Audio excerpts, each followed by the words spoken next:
Hana ngre detin në ajër si nuk ndikon njeriu.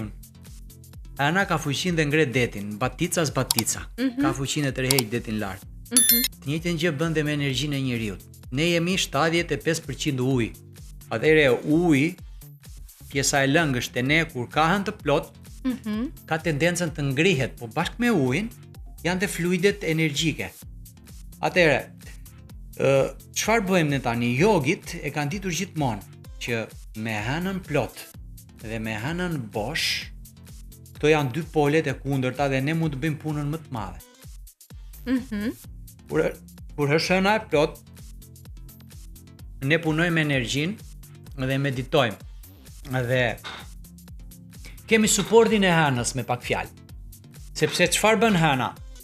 Nëse ti je në një X gjendje, hëna do ta shumëfishoj për 200, për 300, për shumë herë. Okay. Nëse ti je i çmendur, hëna do të bëj 10 herë më të çmendur. Nëse ti je blissful, i gëzuar, hëna do ta shumëfishoj këtë gjendje. Prandaj gjitha praktikat e mira, meditimet dhe arritjet ka pasur njerëz, Buda për shembull, Gautama Buda, që Buda nuk është emri i tij, është Siddhartha, princ Siddhartha, po Buda është gjendje që arrit në yoga.